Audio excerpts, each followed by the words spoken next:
기도하겠습니다.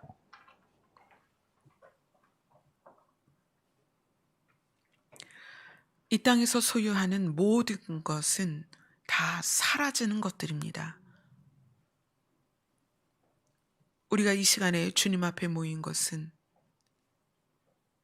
앞으로 장차 도래할 영원한 나라에 대한 소망이 있으므로 이곳에 모였습니다. 영원을 소유한 자로서 영원한 나라를 향하여 가는 우리의 걸음을 하나님 지켜 주시옵소서. 예수님 이름으로 기도드리옵나이다. 아멘.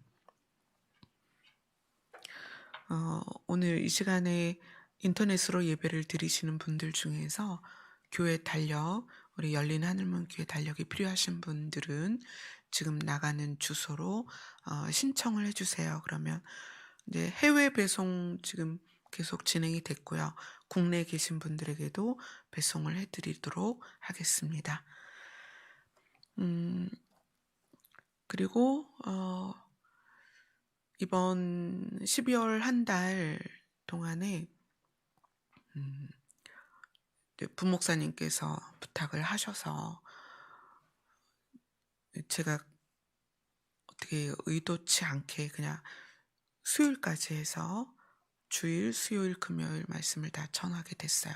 12월 한 달만. 그래서 부목사님께는 부목사님 지난주부터 말씀을 수요일 날 이제 저에게 부탁을 하셔서 지난주에는 이제 생각 없이 했는데 이번 주부터 또 말씀을 하셔서 지금 하나님께서 목사님은 목사님대로 저는 저대로 이런 어떤 시간이 필요한가 보다 하는 생각이 들어요. 그래서 8월 한 달은 12월 한 달은 8번에 거쳐서 성령에 대한 이제 내용을 함께 나누게 될 거예요. 그래서 오늘이 그 첫 번째 주인데 성령에 대해서 우리 9월 둘째 주부터 지금까지 봤던 본문, 사실은 이 본문에서 성령에 대해서 나누고 쭉 이제 성령에 대해서 하려고는 했었는데 부목사님이 이제 수요일 설교를 12월 달을 부탁을 하셔서 그래서 주일하고 수요일하고 함께 성령에 대해서 나누도록 하겠습니다. 자, 오늘 본문은 누가복음 4장 16절로 20절입니다. 같이 읽도록 하겠습니다. 시작.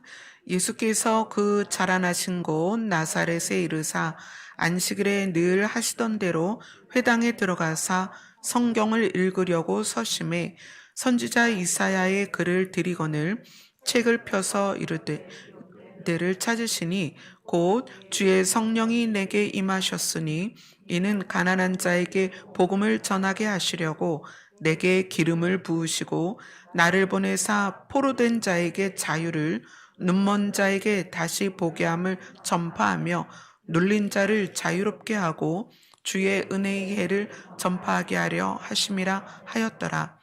책을 덮어 그 맡은 자에게 주시고 앉으시니 회당에 있는 자들이 다 주목하여 보더라. 아멘. 예수님께서 이 땅에 오셔서 사역을 하시는 것의 모든 내용을 함축해서 소개를 하시는 거예요. 어디에 글이냐면 이사야서에 나온 글을, 이건 이제 예언의 글인데 그거를 가지고 선포하시는 거예요. 내가 이 땅에 온 것은, 이 땅에 오신 이유는 가난한 자에게 복음을 전하려고 왔다. 그리고 그 내용이 뭐냐면 마음이 상한 자들을 고치고 포로된 자를 자유롭게 하고 눈먼 자를 다시 보게 하고 눌린 자를 자유롭게 하고, 그래서 그들이 무엇을 하나님께서 희년이라는 제도를 구약 안에 만드셨는데 그 희년이라는 제도가 개념 가운데 있다면 실제로 너희 자체가 희년을 누리게 될 것이다. 이렇게 쭉 말씀을 하세요. 그런데 그것에 있어서 단서가 뭐냐면 내가 이 일을 위하여 왔는데 이 일을 하기 위해서 하나님이 성령을 나에게 임하게 하셨다. 그 얘기를 하세요. 그래서 주의 성령이, 하나님의 성령이 나에게 임하셨는데 왜냐하면 내가 이 사역을 할 수 있도록 성령이 나에게 임하셨다. 이렇게 표현을 하세요. 그래서 주의 성령이 임하시는 것이 또 주의 성령이 누구신지가 우리 각자에게 굉장히 중요합니다. 그래서 오늘은 성령에 대하여 서론적인 부분을 살펴볼 건데, 성령이 예수님에게 임하시는 이 사건 이전과 그 다음에 예수님께 임하신 이후가 좀 그 사역이 달라요. 그래서 그거를 이제 좀 포괄적으로 보고 이제 수요일부터는 부분을 조금 집중적으로 보도록 하겠습니다. 그러면 예수님께 성령이 임하시기 전, 그 전에 성령께서 이 땅에서 하신 모습과 사역을 한번 보도록 하겠습니다. 여기서 주의 성령이 이렇게 표현한 이 부분이 이사야서에서는 주 여호와의 영 이렇게 이야기를 해요. 주 여호와의 영. 자, 하나님의 영이 가장 먼저 등장한 곳은 창세기 1장 2절입니다. 창세기 1장 2절. 창세기 1장 1절부터 함께 보도록 하겠습니다. 1장 1절 2절입니다. 시작. 태초에 하나님이 천지를 창조하시니라. 땅이 혼돈하고 공허하며 흑암이 깊음 위에 있고 하나님의 영은 수면 위에 운행하시니라. 여기에서 하나님이 천지를 창조하시는데 하나님이 천지를 창조하시기 전 그 세상의 모습을 보이시면서 하나님의 영이라는 표현이 나와요. 그러면 하나님과 구별된 표현이죠. 하나님이 천지를 창조하시는데 그 하나님이 천지를 창조하실 때의 모습을 보여주면서 하나님의 영이 물 위에서 다니신다는 거예요. 왔다 갔다 하셨다는 거예요. 그러면 하나님 따로 하나님의 영 따로 존재로서 어떤 그 분리된 존재라는 것을 이 두 절에서 볼 수가 있는 거예요. 이 하나님의 영이 여기에 등장하시면서 사람들에게 하나님의 영이 있다는 것을 알게 하셨죠. 그럼 그 하나님의 영이 구체적으로 예수님에게 임하시기 전에 어떤 모습들로 이 구약에 등장했는가? 창세기 41장으로 갑니다.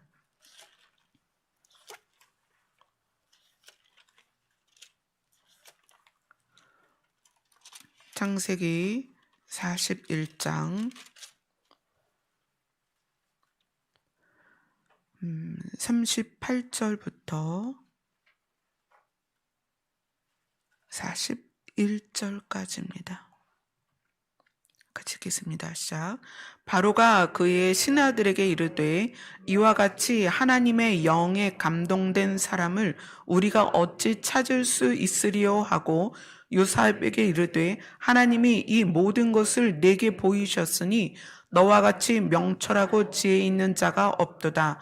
너는 내 집을 다스리라. 내 백성이 다 내 명령에 복종하리니 내가 너보다 높은 것은 내 왕자뿐이니라.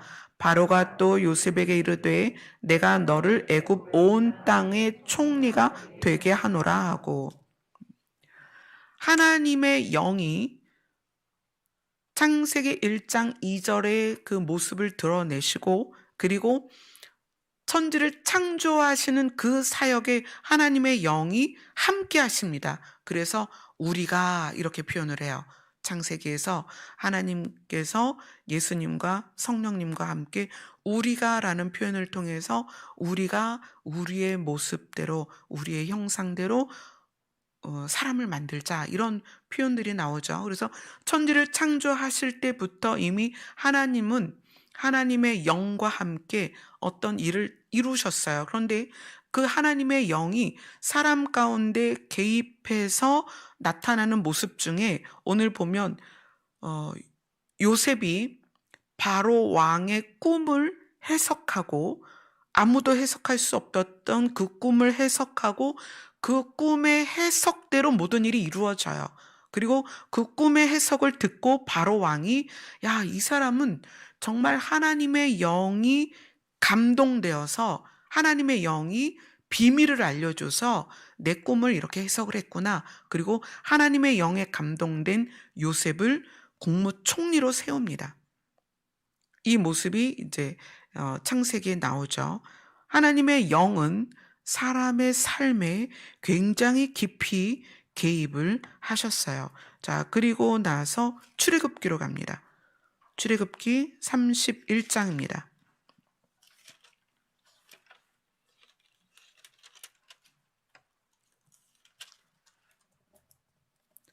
출애굽기 31장 1절로 5절입니다.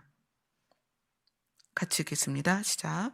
여호와께서 모세에게 말씀하여 이르시되 내가 유다 지파 홀의 손자요 우리의 아들인 부살레를 지명하여 부르고 하나님의 영을 그에게 충만하게 하여 지혜와 총명과 지식과 여러 가지 재주로 정교한 일을 연구하여 금과 은과 노수로 만들게 하며 보석을 깎아 물리며 여러 가지 기술로 나무를 새겨 만들게 하리라. 하나님이 모세에게 하나님의 영을 누구에게 준다고 했냐면 부살렐에게 주어서 그에게 지혜와 총명과 지식과 재주, 그리고 여기서는 연구라는 단어를 썼어요. 정교한 일을 연구하게 하고, 그 다음에 그것을 만들게 하고, 그 다음에 기술로 나무를 새겨서 만들게 할 것이다. 이거는 이제 성막을 만들 때 그 회막의 기구들을 만들 수 있는 능력을 부살렐에게 누가? 하나님이 주실 건데, 어떻게? 하나님의 영이 그에게 가서 이것을 하도록 하겠다라고 모세에게 미리 말씀을 하시는 거예요. 자, 이것에 대해서 또 다른 설명이 출애굽기 35장으로 갑니다. 35장 30절부터 33절까지입니다. 하나님이 이제 모세에게 말씀하셨고, 그 다음에 모세가 이제 그 일을 행하는 거예요. 30절부터 33절까지입니다. 시작. 모세가 이스라엘 자손에게 이르되 볼지어다 여호와께서 유다 지파 홀의 손자요 우리의 아들인 부살레를 지명하여 부르시고 하나님의 영을 그에게 충만하게 하여 지혜와 총명과 지식으로 여러 가지 일을 하게 하시되 금과 은과 노수로 제작하는 기술을 고안하게 하시며 보석을 깎아 물리며 나무를 새기는 여러 가지 정교한 일을 하게 하셨고, 하나님의 영은 하나님에게로부터 와서 하나님 안에 있는 모든 능력과 지혜를 사람에게 필요에 따라 주실 수 있는 분이에요. 그래서 애굽에서 나와서 가나안을 가는 동안에 성막을 만들 때 그 성막을 만들 수 있는 기술이 필요했어요. 그런데 그 기술의 모든 것을 부살렐이라는 사람을 지명해서 그에게 지혜와 총명과 지식으로 여러 가지 일을 하게 하셨어요. 그거는 이 사람이 이미 알고 있거나 배운 게 아니었다는 거예요. 누구로부터 왔다? 하나님의 영으로부터 그것을 받았다는 거예요. 그래서 금과 은과 노수로 제작하는 기술을 고안하게 하셨다. 그 얘기는 금과 은과 노수로 어떻게 하나님이 명령하신 회막에 필요한 물건들을 만들 것이냐라는 것의 그 기술을 고안하고 그 다음에 실제로 그것을 깎고 새기는 정교한 손재주까지 어디로부터? 하나님의 영으로부터 왔다는 거예요. 그래서 그 일을 부살렐이 감당했다라고 출애굽기에 나와요. 그러면 이제 하나님의 영이 천지를 창조할 때 하나님과 함께 그 일들을 행하셨지만 또 사람에게 직접적으로 오셔서 처음엔 요셉에게 나타나셔서 요셉에게 그 바로 왕이 꾼 꿈을 해석하게 하고 그 해석된 대로 그 일들이 다 진행되는 모습을 볼 수가 있었고, 그 다음에 여기에서는 브살렐이라는 사람에게 하나님의 영이 부어져서 실제적인 그 사역 안에서 이 브살렐이 감당해야 되는 사역 안에서 실제적인 지혜와 총명과 지식을 주셨다는 거예요. 근데 거기서 지식에서 멈춘 게 아니라 기술을 손에 넣으셔서 그것을 하게끔 하셨다는 거예요. 그러니까 하나님의 영이 사람에게 직접적으로 관여하는 부분이에요. 그 다음에 사무엘상으로 갑니다. 사무엘상 10장 10절입니다.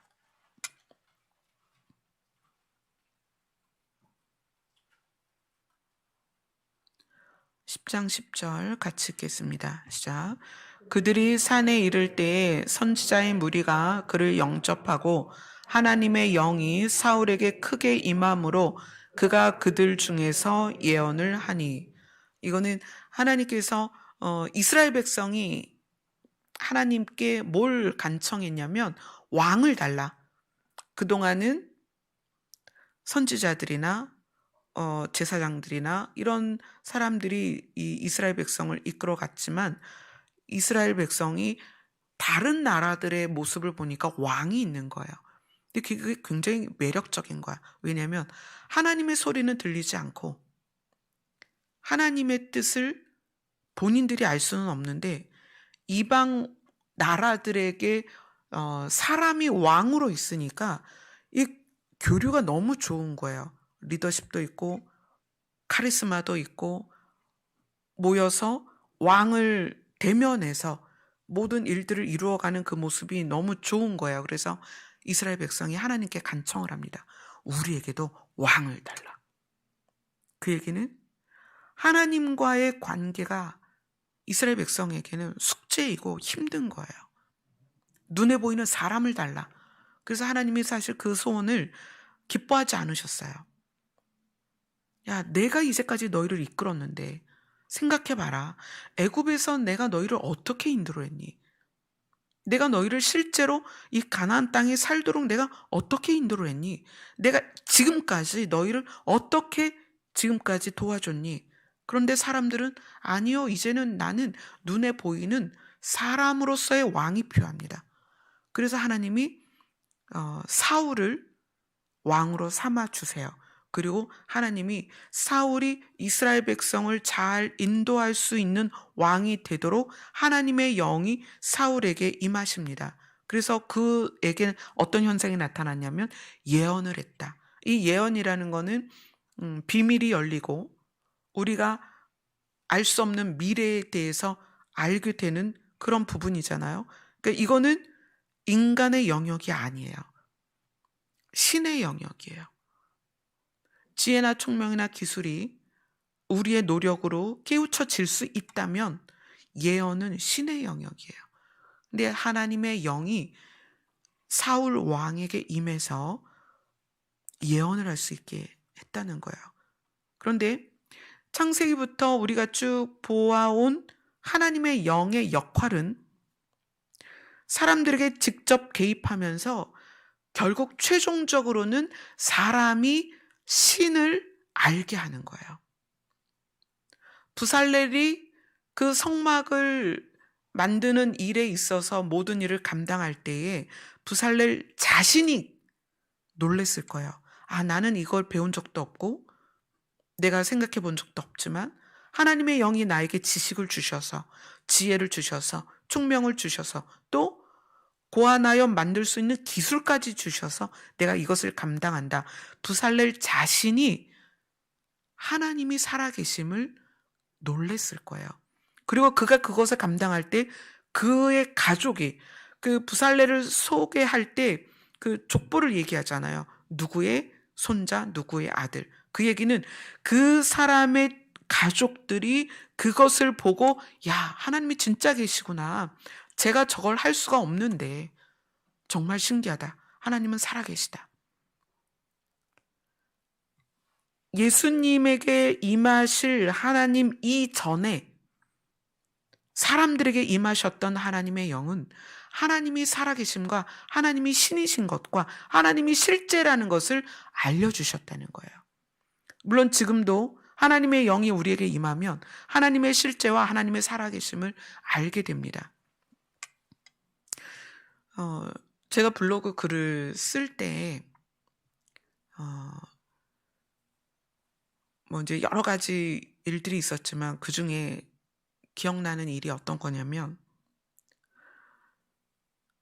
한 3년을 그때는 이제 남편하고 저도 같이 부교육자로 사역을 할 때였어요.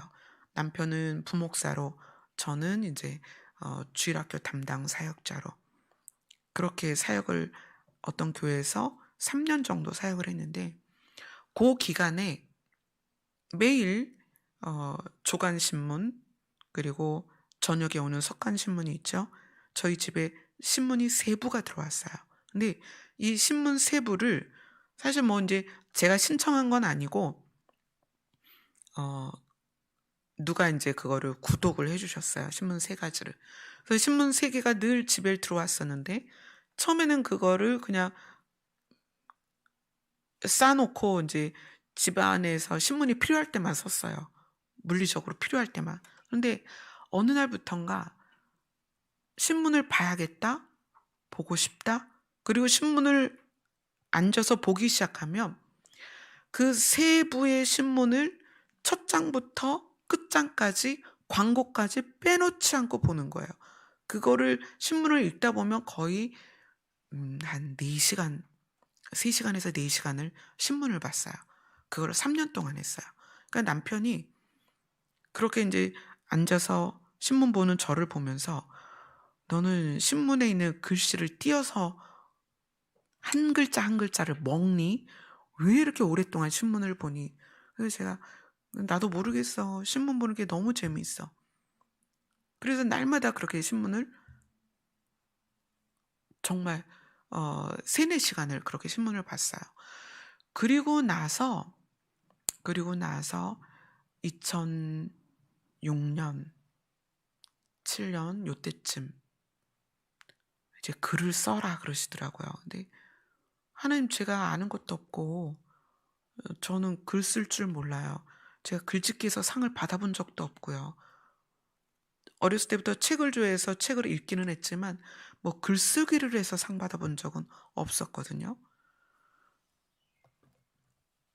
내가 줄 거다.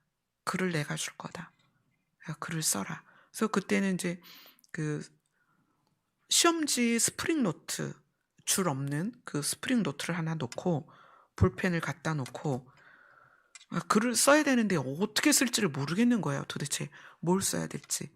근데 어떻게 글을 주셨냐면 자려고 누우면 잠자기 전에 잠들기까지의 그 시간, 그래서 잠이 깜빡 들을 때 그때 바울이 내가 몸 안에 있었는지 몸 밖에 있었는지 모르겠다 이런 것처럼 내가 자는지 꿈인지 생신지 모르는 그 순간에 깜빡하고 들어올 때가 있고 어쩔 때는 긴 시간 동안에 계속 뭔가를 그러니까 무슨 책을 읽는 것 같은 느낌일 때도 있고 또 어쩔 때는 뭔가 그냥 한 번에 풍선이 펑 터지듯이 그냥 뭐가 확 알아지는 때도 있고 하여튼 그래서 그때부터 스프링 노트에 적기 시작했어요. 그런 기록들을 적다가 그 다음에 뭐라고 말씀하셨냐면 이거를 너가 이제 컴퓨터에 올려라. 근데 그 컴퓨터에 올려라라는 말이 이해가 안 되는 거예요. 이걸 어떻게 쓰라는 건지. 그때까지 저는 컴퓨터를 켜본 적도 없고 컴퓨터를 사용해 본 적이 없어요. 그래서 제가 그때 중학생이었던 딸에게 물었어요. 야, 이 글을 어떻게 해야 컴퓨터에 올리는 거냐? 그랬더니 딸이 알려주는 거예요. 컴퓨터에 올리는 거는 블로그라는 게 있는데 거기에다가 타자를 쳐서 쓰면 이게 일기가 채워지듯이 올려진다는 거예요. 그래서 그때 처음 자판을 배우기 시작했어요. 컴퓨터 자판을. 그리고 나서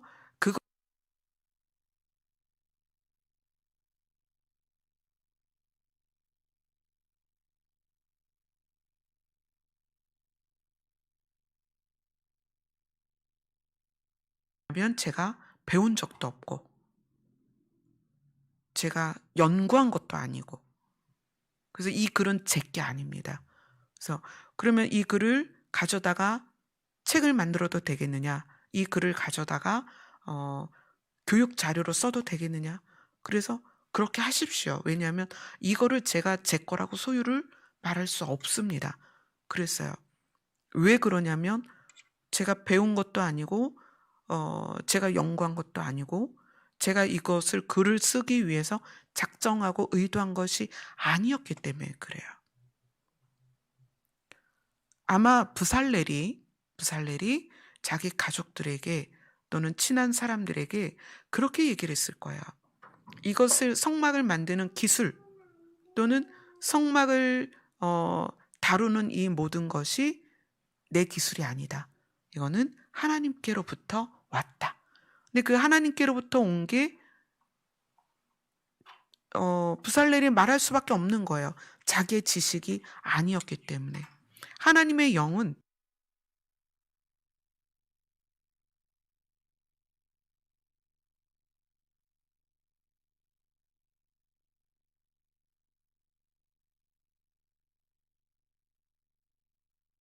오늘 본문에서는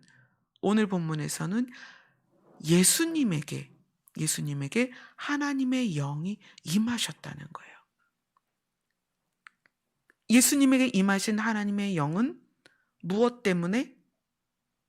예수님에게 임하신 하나님의 영은 복음을 전하게 하려고. 예수님이 세례 요한에게 세례를 받으실 때에 비둘기같이 성령이 임하셨어요. 그래서 그 비둘기같이 임하신 성령께서 예수님에게 임하셔서 하나님의 가장 깊은 곳까지 그 비밀을 아시는 성령께서 예수님에게 늘 하나님의 비밀을 알리시고 하나님의 계획을 말씀하시고 하나님이 앞으로 장차 하실 일에 대해서 예수님에게 가르치셨어요. 그래서 예수님이 그것에 대해서 이렇게 얘기하셨죠. 나는 하나님이 하신 일을 보고한다. 또 하나님이 나에게 알려주신 것을 말한다. 내가 아는 것, 나의 지식으로 하는 게 아니다라고 얘기를 하셨어요. 하나님의 영이 예수님에게 임하셨을 때에는 그것은 하나님의 일을 예수님에게 알리셔서 예수님이 그것을 우리에게 가르치시고 그 다음에 자기 자신이 성령이 인도하시는 대로 그 일을 순종해서 결론적으로 무엇까지 십자가를 지는 그 사건까지 누가 인도하셨어요? 성령께서 인도를 하신 거예요. 그리고 그것이 무엇이다? 우리에게는 복음인 거예요. 자, 근데 그 예수님께서 성령에 대해서 예수님에게 임하신 성령이 하나님의 뜻을 예수님에게 가르치시고 하나님이 하실 일을 예수님에게 알리셔서 그 일을 순종해서 여기까지 왔는데 그 성령님이 너희하고도 관계가 있다. 그 얘기를 하기 시작하시는 거예요.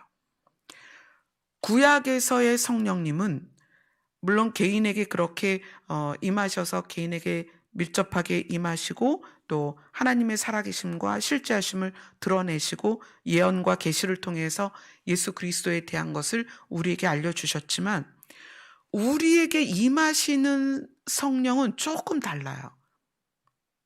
그러니까 예수님을 기점으로 예수님 이전에 성령이 하시는 것과 예수님께 성령이 하신 것과 예수님 이후에 우리에게 성령이 하시는 일이 다르다는 거예요. 그러니까 우리는 예수님 이후의 세대이기 때문에 예수님 이후에 성령이 우리에게 하시는 일, 그것에 대해서 이제 우리가 알 필요가 있다는 거죠.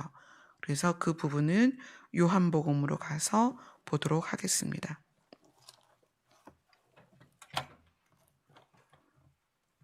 요한복음 14장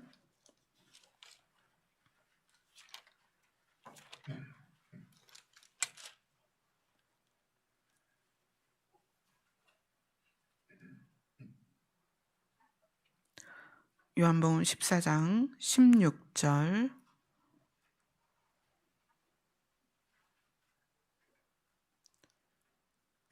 16절만 먼저 읽겠습니다. 시작. 내가 아버지께 구하겠으니 그가 또 다른 보혜사를 너희에게 주사 영원토록 너희와 함께 있게 하리니. 지금 우리가 읽는 성경은 보혜사라고 표현이 되어 있는데 다른 성경은 이거를 보혜사라고 표현하지 않고 위로자라고 표현을 했어요. 내가 아버지께 구할 건데 뭘 구할 거냐면 위로자를 너희에게 주시도록 내가 아버지께 구할 거야. 근데 그 위로자가 너희와 함께 있을 거야. 영원토록. 그렇게 이야기를 합니다. 그리고 17절을 같이 읽겠습니다. 시작. 그는 진리의 영이라 세상은 능히 그를 받지 못하나니 이는 그를 보지도 못하고 알지도 못함이라. 그러나 너희는 그를 아나니 그는 너희와 함께 거하시며 또 너희 속에 계시겠음이라. 그 위로자를 이제 예수님께서 구할 거다. 지금 아직 완료가 안 된 상태죠. 예수님의 그 우리를 향한 사랑에 의해서 예수님이 지금 일을 할 거라고 이야기를 해주시는 거예요. 내가 아버지께 구할 거다. 뭘 구할 거냐면 위로자를 구할 거다. 그럼 그분이 너희랑 영원히 함께 있을 거다. 그리고 내가 아버지께 구하면 아버지께서 너희에게 주실 거다.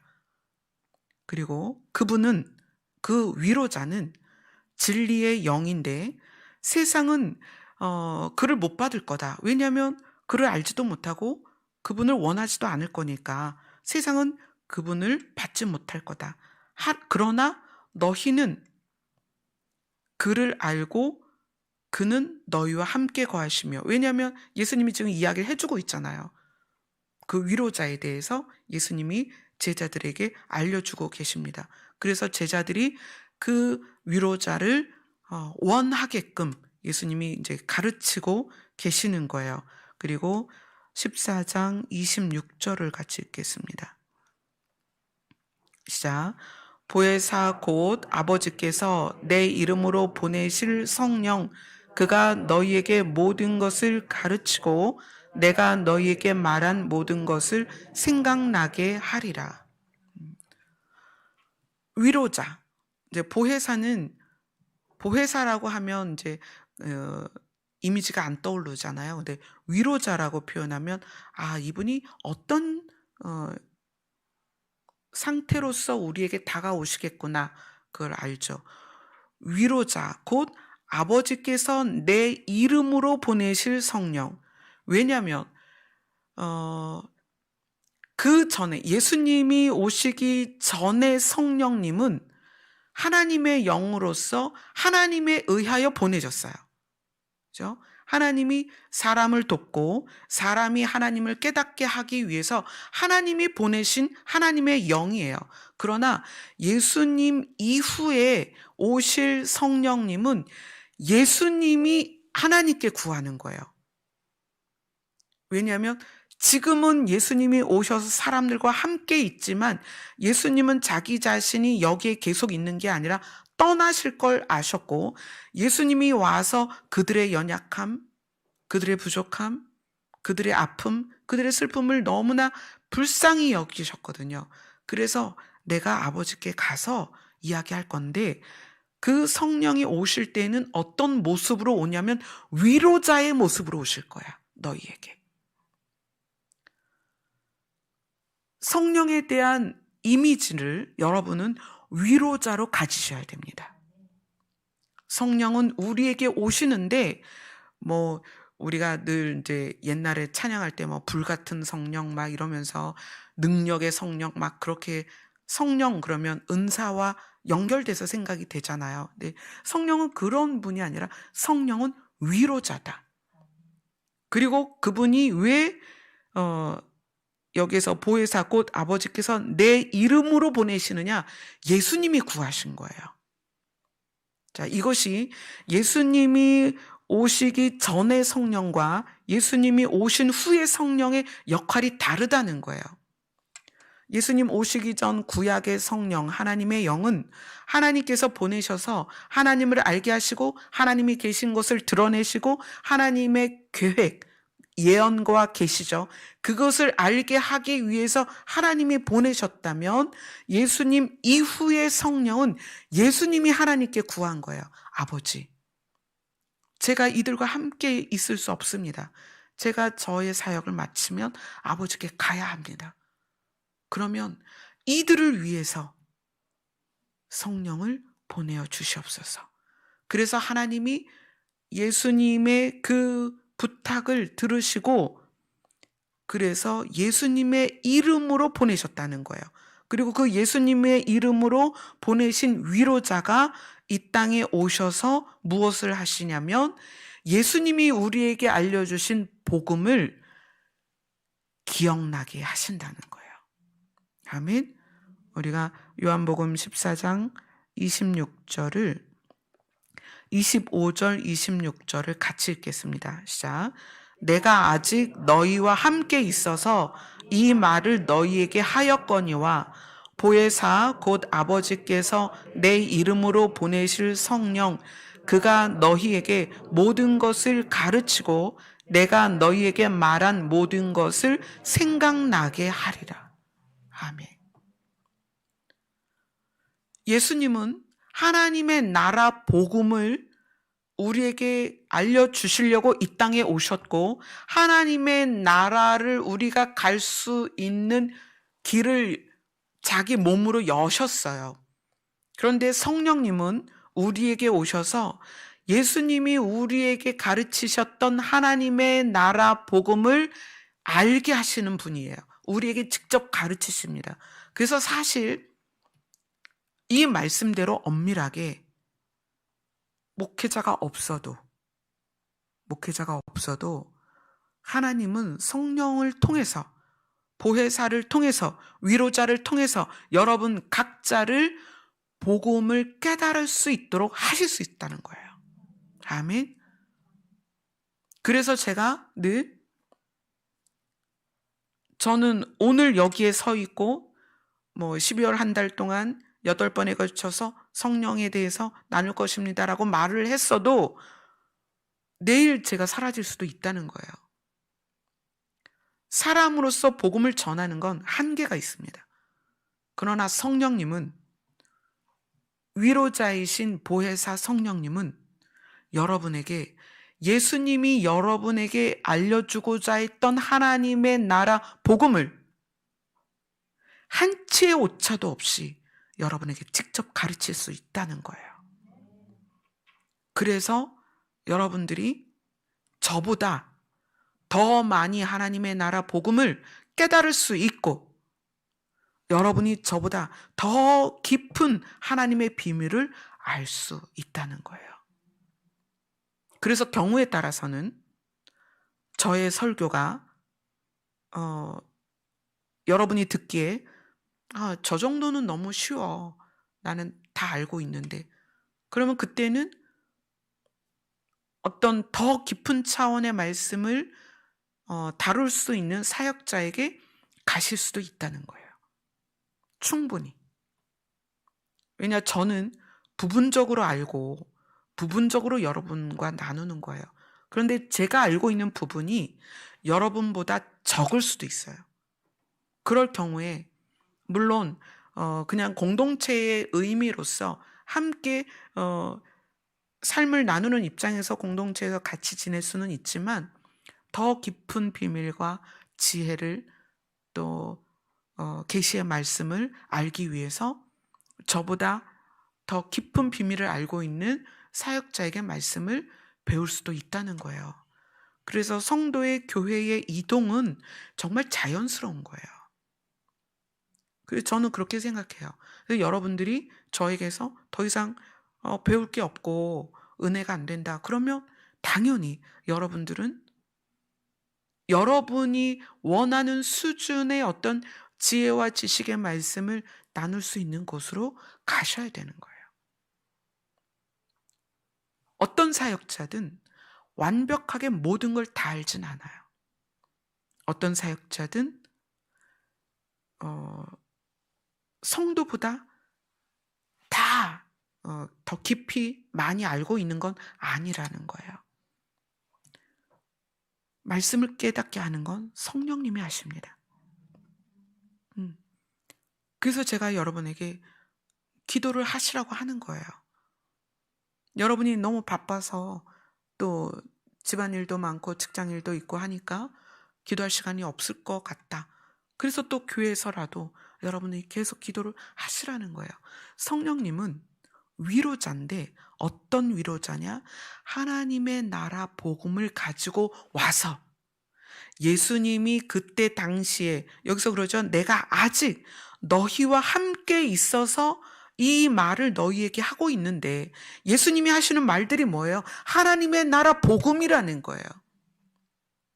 마음이 상한 자를 고치고 눌린 자를 자유롭게 하고 눈먼 자의 눈을 뜨게 하고 죽은 자를 살리는 그 하나님의 나라의 천국 비밀을 예수님이 이때는 하고 있을 수 있었어요.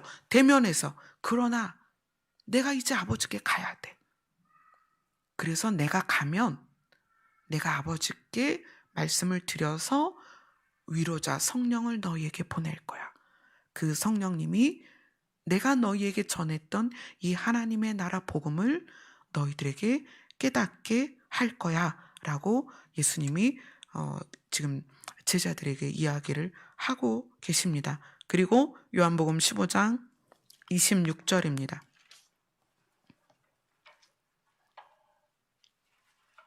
요한복음 15장 26절 같이 읽겠습니다. 시작. 내가 아버지께로부터 너희에게 보낼 보혜사 곧 아버지께로부터 나오시는 진리의 성령이 오실 때에 그가 나를 증언하실 것이요.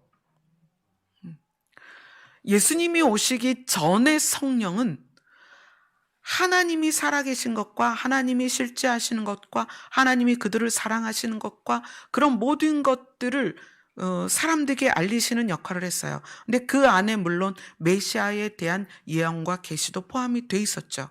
그리고 그 성령님이 예수님에게 임하셨을 때에는 예수님에게 하나님의 나라 복음을 사람들에게 전할 수 있도록 성령께서 예수님에게 지혜를 주시고 지식을 주시고 계시를 주셨는데 또한 그 하나님의 나라를 우리가 갈 수 있는 길을 어떻게 열어가야 되는지 성령께서 예수님을 이끄셨습니다. 그래서 결국 십자가를 지기까지 성령께서 예수님과 동행하셨고 그 일이 마무리가 됐어요.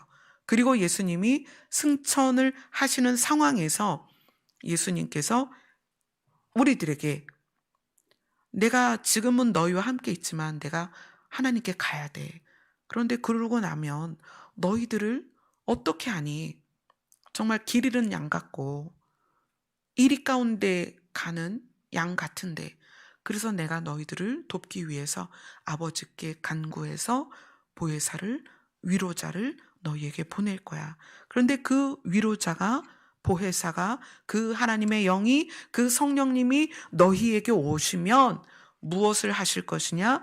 그가 나를 증언하실 것이다. 성령님이 우리에게 오시는 것은 예수 그리스도를 가르치러 오십니다. 성령께서 우리에게 하나님의 나라 복음을 가르치시는데 그 하나님의 나라를 들어갈 수 있는 유일한 방법이 예수 그리스도예요. 그렇기 때문에 성령께서 우리에게 오셔서 하시는 일, 그 일의 핵심은 예수를 증언하는 것입니다. 아멘. 그 다음에 요한복음 16장 13절부터 보겠습니다. 요한복음 16장 13절부터 15절까지입니다. 시작. 그러나 진리의 성령이 오시면 그가 너희를 모든 진리 가운데로 인도하시리니 그가 스스로 말하지 않고 오직 들은 것을 말하며 장래일을 너희에게 알리시리라. 그가 내 영광을 나타내리니 내 것을 가지고 너희에게 알리시겠음이라. 무릇 아버지께 있는 것은 다 내 것이라.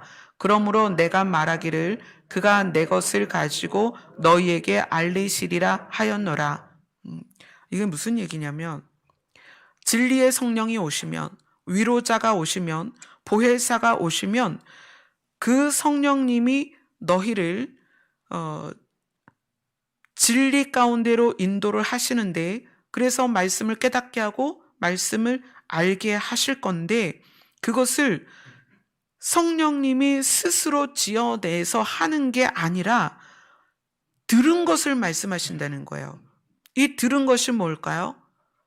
하나님께서 알려주신 것, 그리고 예수님이 이 땅에서 말씀하신 하나님의 나라 복음, 그것을 우리에게 말씀을 하실 거라는 거예요. 그리고 장래일을 너희에게 알리시리라. 어떤 장래일까요? 우리가 내년에 어떻게 될 거다, 10년 후에 어떻게 될 거다, 그것이 아니라 사람의 장래는 하나님의 나라에 가야 하는 거예요. 그것에 대해서 너희에게 알려주실 거다. 그리고 14절에 보면 그가, 성령께서 예수님의 영광을 나타내리니, 이것은 무슨 얘기냐면 성령께서 예수님이 신이신 것을 너희들에게 알려줄 건데 내 것을 가지고 너희에게 알리시겠다. 이것은 예수님이 십자가에서 못 박히셨다가 부활하시고 승천하신 이것이 신이신 증거란 말이에요. 그죠? 이 신이신 증거를 가지고 너희에게 알려줄 거다. 내 것을 가지고 너희에게 알리시겠다는 것은 예수님 자신이 신이신 증거를 드러내셨고 하나님 앞에 가셨잖아요. 이것을 너희에게 알리실 거다. 무릇 아버지께 있는 것은 다 내 것이고, 아버지께서 신이시고 그리고 예수님이 신이세요. 그래서 아버지에게 있는 영원성과 그 다음에 완전성, 우리가 지난번에 이야기했던 부분들이죠. 그런 모든 것이 다 예수님께 있습니다. 그런데 그것이 예수님이 이 땅에 있을 때에는 드러낼 수 없어요. 성령께서. 미완성이니까. 그러나 예수님이 십자가를 지시고 부활하시고 승천하시면서 완전해졌죠. 계시가 다 이루어졌고 완전해졌고 그분이 신이신 것이 드러났단 말이에요. 그걸 가지고 가르치신다는 거예요. 성령께서. 무릇 아버지께 있는 것은 다 내 것이라. 그러므로 내가 말하기를 그가 내 것을 가지고 너희에게 알리시리라. 이것이 하늘의 것이며 신령한 것이며 영원한 것이며 완전한 것, 조금의 오차나 불의가 없는 완전한 그것을 성령께서 가지고 우리에게 가르치실 것인데, 그 가르치심이 무엇이다? 하나님의 나라 복음이고, 그 하나님의 나라 복음을 우리에게 가르치시면 우리는 당연히 누구에게 인도되어? 예수 그리스도에게 인도가 되는 거예요. 그리고 하나님의 나라 복음을 증언하실 때 누가 드러날 수밖에 없어요? 예수 그리스도가 드러날 수밖에 없어요. 그래서 예수님이 부활하시고 승천하시는 그 승천하실 때 우리에게 이런 이야기를 하셨습니다. 사도행전으로 갑니다. 요한복음 다음에 사도행전 1장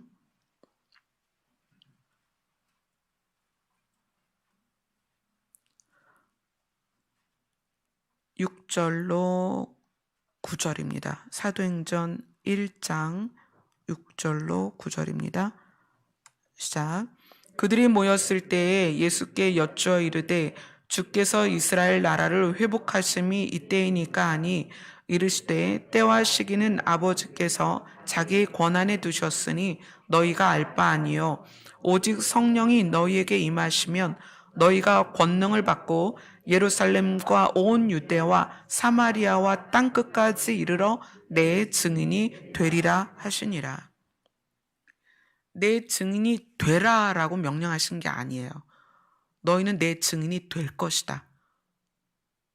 왜냐하면 성령이 우리에게 오시면 성령은 우리에게 하나님의 나라 복음을 깨닫게 하시고 하나님의 나라의 복음을 깨닫게 하시면 그걸 깨달은 자는 예수 그리스도를 알 수밖에 없어요. 그분을 믿을 수밖에 없어요. 그래서 성령이 오신 사람은 예수 그리스도를 알고 나니까 사람들에게 그걸 전할 수밖에 없는 거예요. 우리의 장래는 하나님의 나라다. 사람들이 죽을까봐, 그렇죠? 죽을까봐 얼마나 두려워요. 먹고 사는 문제나 어떤 사업이나 다 결국은 죽지 않고 잘 살기 위함이거든요. 근데 그렇게 죽음에 의하여 두려워하는 사람들에게 성령이 임한 사람들은 예수 그리스도가 내 안에 들어오셨고 성령에 의해서 하나님의 나라의 복음이 깨달아졌기 때문에 사람들에게 알려주는 거예요. 아니야, 고민하지 마. 걱정하지 마. 근심하지 마. 두려워하지 마. 우리의 장래는 죽음으로 끝나는 것이 아니라 하나님의 나라가 있어. 그래서 우리가 어떻게 된다? 예수님의 증인이 될 것이다. 될 것이다. 저절로 그렇게 될 것이다. 그렇지 않아요? 여러분 자신이 나는 예수님이 오시면 하나님의 나라에 갈 거야. 근데 이것이 내 안에서만 머물고 있지 않잖아요. 제가 여기에서 이것을 왜 여러분에게 전하죠? 여러분 모두가 그 하나님의 나라에 가야 하기 때문에 전하는 거예요. 우리의 장래는 여기에서 끝나는 것이 아니라 하나님의 나라까지 연장돼야 돼요. 영원히. 그래서 예수님이 내가 위로자를 보낼 것인데 그 위로자가 너희와 영원히 함께 할 것이다. 우리가 이 땅에서 죽는다면 그 예수님의 말씀이 의미가 없어요. 그러나 장래가 있단 말이에요. 우리의 장래. 이 땅이 아니라 이 땅을 지나서 가는 장래. 그 장래가 하나님의 나라란 말이에요. 우리는 그것이 깨달아졌고 그래서 그것을 이야기하는 거고 저는 그것이 깨달아졌고 여러분 모두가 함께 가야 하기 때문에 오늘도 이 자리에서 이것을 여러분과 나누는 거예요. 그래서 예수님이 사도행전에서 첫 장에서 승천하시기 직전에 이야기를 하시는 거예요. 성령이 너희에게 임하시면 너희는 내 증인이 될 것이다. 아멘. 그러면 이제 성령이 우리에게 임하신 증거들이 나타나야 되겠죠. 무엇으로? 나는 하나님의 나라가 깨달아지고 예수 그리스도를 믿게 되고 그 다음에 장래가 알아졌어요. 그러므로 해서 죽음에 대한 두려움이 사라졌습니다. 그래서 죽음에 대한 두려움이 사라지니까 자유케 되고 기쁘고 우리의 상한 마음까지 치유가 됐어요. 그러한 상황에서 항상 기쁘고 감사하단 말이에요. 그러니까 이것을 누군가에게 전하고 싶은 거죠. 누군가에게? 그게 누굴까요? 내가 사랑하는 가족들, 자녀, 부모, 형제들에게 이걸 알리고 싶은 거예요. 그래서 전도는 억지로 되는 게 아니라 복음은 내 안에서 사랑 때문에 전하는 거예요. 우리의 장래는 하나님의 나라다. 죽는 게 두려워서, 죽기 싫어서 죄의 종로를 타는 우리들에게 정말 기쁜 소식이 온 거예요. 우리의 장래는 하나님의 나라다. 근데 그것을 더 깊이 알려주시기 위해서 예수님이 하나님 아버지께 간청하는 거예요. 각 사람에게 위로자를 좀 보내주시옵소서. 그래서 우리가 하나님의 나라나 영생이나 또는 구원이나 이런 것이 궁금해서 하나님 앞에 기도하면 하나님께서는 위로자를 우리에게 보내셔서 그것을 알게 하신다는 거예요. 깨닫게 하시고, 그래서 우리는 그것을 통해서 또 누군가에게, 야, 내가 깨달았는데 우린 죽는 것으로 끝나는 게 아니더라. 우리에겐 장래가 있어. 그게 하나님의 나라야. 우린 그곳에서 영원히 산다. 너에게 있는 두려움, 슬픔, 걱정, 아픔, 상처, 이거 다 끝나는 날이 와. 이걸 우리가 전할 수 있게 된다는 거예요. 하나님의 영은 동일하시지만 하나님의 영이 때에 따라서 하시는 일들이 굉장히 다양합니다. 오늘은 이제 예수님이 오시기 전과 예수님이 오신 때, 그 다음에 예수님이 승천하신 이후 이렇게 성령께서 우리에게 일하시는 거에 대한 개요, 서론적인 부분만 좀 봤어요. 이제 앞으로 이제 수요일하고 이제 앞으로 12월 한 달 동안 주일, 수요일 이렇게 성령께서 우리와 함께 하시는 모든 일들을 부분 나누도록 하겠습니다. 잠깐 기도하겠습니다.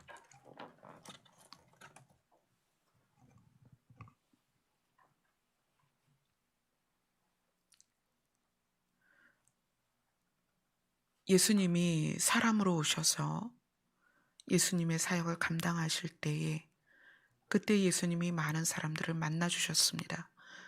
그들의 질병을 고쳐주시고 위로하시고 그 상처를 치유하시고 붙들어 주시고 심지어 죽은 자까지 살려주셨습니다.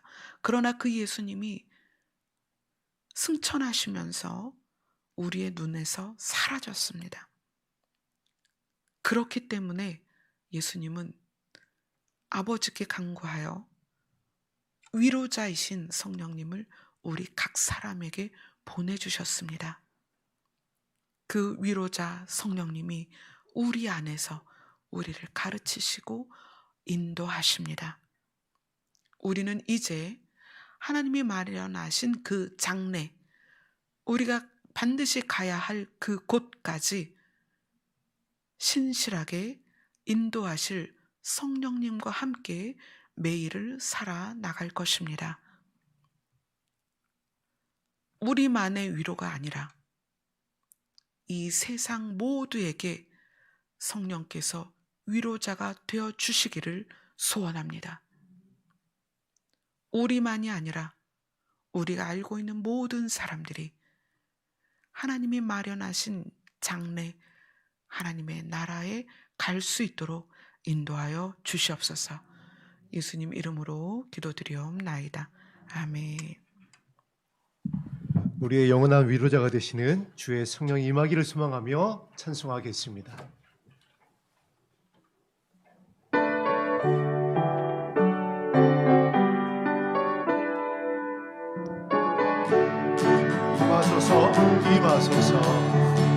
임하소서, 임하소서, 임하소서, 바람 같은 성령이여, 에스겔의 골짜기에 불어닥친 생명바람, 우주를 따라가네 말씀으로 임하시며 나의 영을 사로잡아 새로 나게 하옵소서.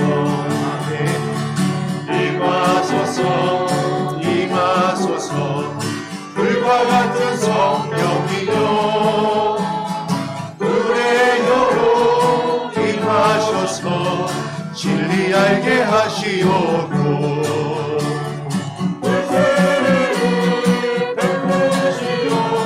죄의 뿌리 소멸하사 거룩하고 깨끗하게 변화시켜 주옵소서.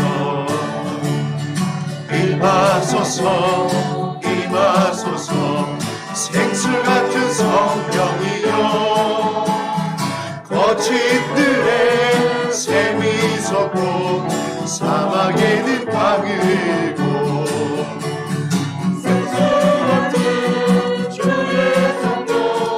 독보같이 부어주사 내 속에서 생명수가 흘러가게 임하소서 임하소서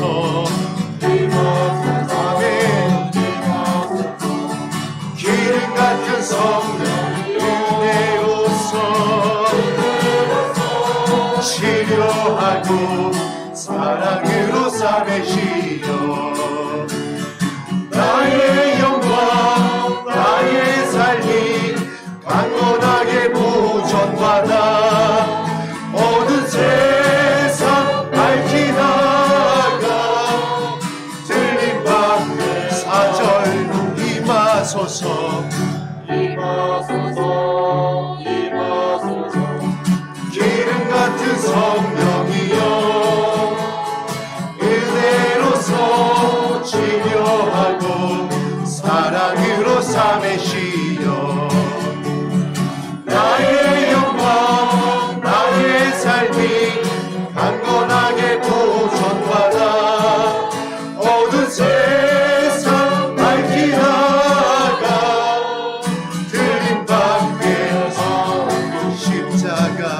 십자가 운명되어서 예수를 따를 때 무서워하는 마음으로 주 모른 채 할까 나의 주 그리스도 나를 속량했으니 나 십자가를 벗으니 저 멸류 받으리 문성도 피를 흘리며 큰 싸움 하는데 나 어찌 벽이 누워서 상반기파 나의 주 나를 속량했으니 나 십자가를 벗으듯 저 멸류가 이 죄악 수많은 권수들 날 유혹하고 내치나 내 주만 따르리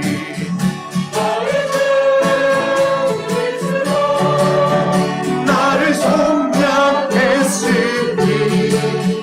나 십자가를 벗으니 저 멸류 받으리 나 멸류 받으려고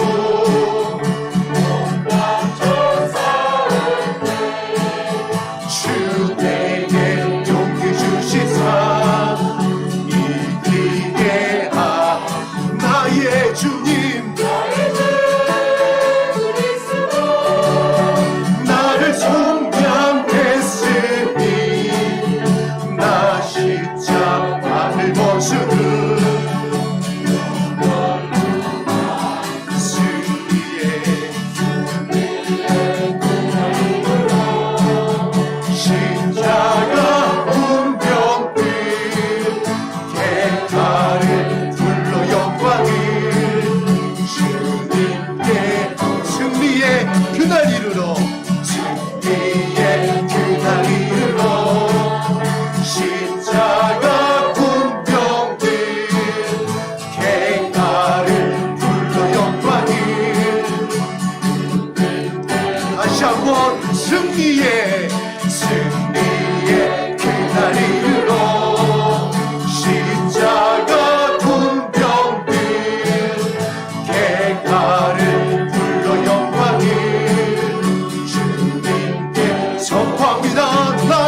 주님 나를 속량했으니 나 십자가를 벗은 소별류 나의 주 그리스도 나를 속량했으니 나 십자가를 벗은 소별류 받으니.